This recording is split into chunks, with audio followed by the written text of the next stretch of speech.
पीकर जिनकी लाल शिखाएं, उगल रही सौ लिपट दिशाएं, जिनके सिहनाद से सहमी धरती रही अभी तक डोल, कलम आज उनकी जय बोल, कलम आज उनकी जय बोल। और आज मैं मौजूद हूँ यहाँ पर दिनकर चौक पर। आज का तारीख है 23 सितंबर। जी हाँ, 23 सितंबर यानी राष्ट्रकवि रामधारी सिंह दिनकर का जन्म जयंती।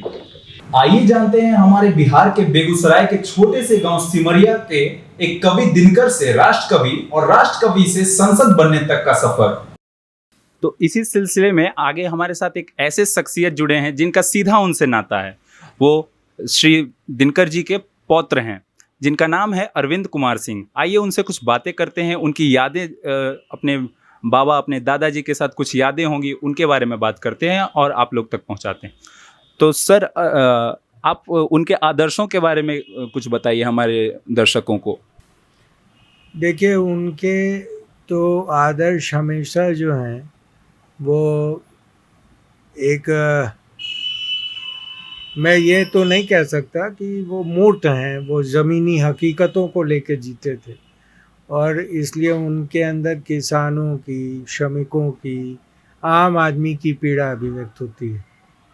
लेकिन अब उनके आदर्श जो हैं, अब शांति नहीं तब तक जब तक सुखभाग न नरका सम हो, नहीं किसी को बहुत अधिक हो, नहीं किसी को कम हो। ये उनके आदर्श हैं, समतावादी विचारधारा। लेकिन विषमताएं तो ख़त्म नहीं हुई ना। अभी भी आदर्श, उन्होंने जो आदर्श रखे कि समान स्तर पे सबको बराबर अपॉर्चुनिटी मिले, अवसर मिले, बराबर समृद्धि के जो उपादान हैं वो हों और बाकी चीज़ें हों, लेकिन वो तो अभी तक संभव नहीं हुआ है। और लेकिन पर ये आदर्श जो हैं वो कहीं ना कहीं से हमें आकर्षित करते हैं और उस ओर प्रेरित जरूर करते हैं। ये ऊंची मनुष्यता के गुण हैं, ऊंची मनुष्यता और समाज की उन्नति की पराकाष्ठा की परिकल्पना है। जी बिल्कुल। तो इस विषय में अगर दिनकर जी का जीवनी को हम लोग पढ़ें तो देखें कि एक बेगूसराय के एक सिमरिया गांव से राज्यसभा तक का सफर और राष्ट्रकवि के रूप में एक उभरना, और एक बेगूसराय ही नहीं अपितु पूरे बिहार के लिए एक बहुत गर्व की बात होती है। तो सर, राष्ट्रकवि और राज्यसभा सांसद के बाद उनका जमीन से कितना लगाव रहा सर? वो मुझे याद है उनके देहांत के कुछ पहले जी हम लोग मुंबई गए थे, उनके साथ। जी। मैं, मेरी 3 बहनें थीं साथ में, और मुंबई गए थे। और उस वक्त में वो फिल्म सेंसर बोर्ड के मेंबर भी थे। जी। तो रामानंद सागर जिन्होंने रामायण बनाई बाद में, वो दिनकर जी का बहुत आदर करते थे, बड़ा रिगार्ड करते थे। तो उन्होंने आग्रह पूर्वक, और हम लोग ठहरे हुए थे, शांति प्रसाद जैन जी जो जिनका टाइम्स ऑफ इंडिया ग्रुप है, डालमिया ग्रुप है, उनके गेस्ट हाउस में रुके हुए थे। तो उन्होंने बहुत आग्रह पूर्वक कहा कि आप आइए और बच्चों को आंखें मूवी की शूटिंग दिखा दीजिए। और आंखें मूवी उस समय उसकी शूटिंग चल रही थी। जी। तो बाबा को वो उन्होंने लिखा है कि फिल्में देखने की भूख मेरी मर गई है। मैं शुरू में, मुझे फिल्में अच्छी लगती थी, सिनेमा देखना अच्छा लगता था, लेकिन अब सप्रू हाउस में, क्योंकि मैं फिल्म सेंसर बोर्ड का मेंबर हूँ, तो कई जगह कैची चलानी पड़ती है और फिल्म को देखना पड़ता है, और देख के एक दिन में 3-3, 4-4 मूवीज़ देखना, 2-2, 3-3 मूवीज़ देखना, तो एक तरह से उनको वितृष्णा सी हो गई थी। लेकिन क्योंकि बच्चों को दिखाना है और बच्चों का तो उसके प्रति आकर्षण है, हम लोगों का तो सिनेमा के प्रति बहुत आकर्षण था, छोटे थे और वो कल्पना लोक की तरह लगता था। जी। और बड़ी बहनें थीं, तो उन्होंने कहा कि ठीक है, तो फिल्म देखने के लिए हम लोग शूटिंग देखने गए। तो शूटिंग देखने जब गए तो रामानंद सागर जी ने हम लोगों के हाथ में कुछ पेय पदार्थ, कोल्ड ड्रिंक वगैरह, कोका कोला टाइप का कुछ दिया हाथ में पर।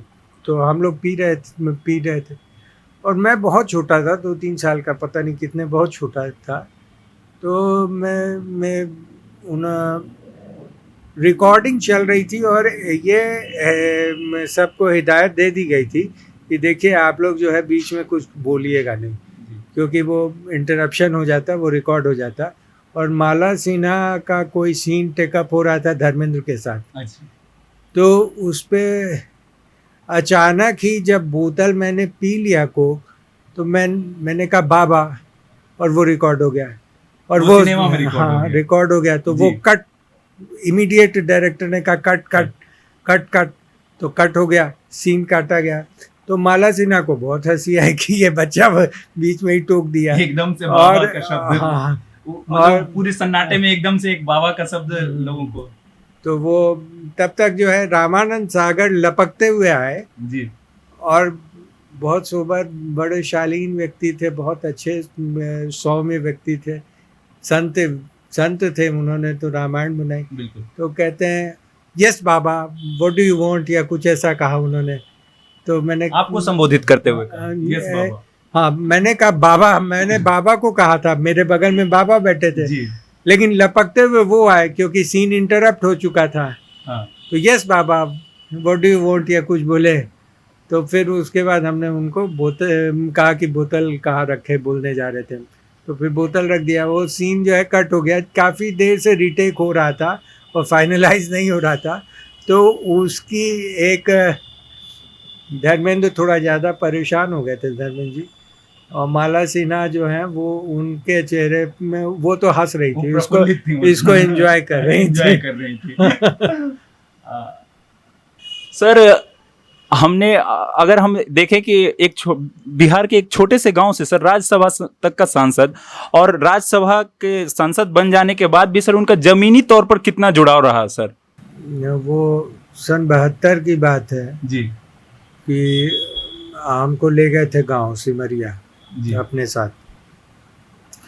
तो उन्होंने दिनकर की डायरी में लिखा इस बात को कि मेरे साथ अरविंद आया हुआ है गांव, और वो खूब ही कौतुकी और प्रसन्न है जी। यहाँ आकर, और मैं भी ये चाहता हूँ वो केवल शहरू न बने, गांव के संस्कार भी उसके अंदर पल्लवित हों।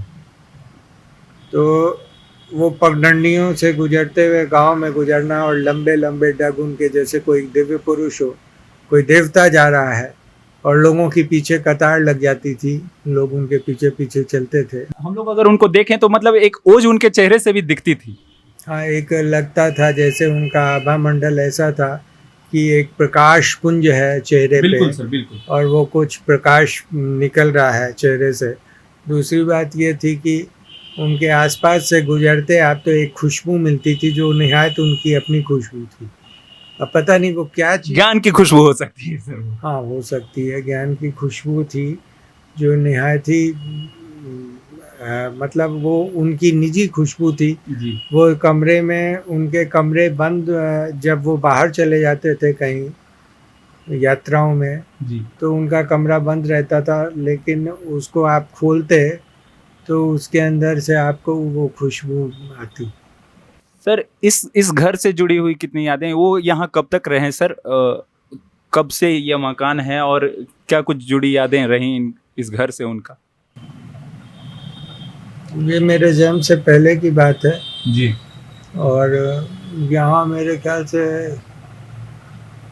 7-8 साल 10 साल वो रहे हैं। 7-8 साल।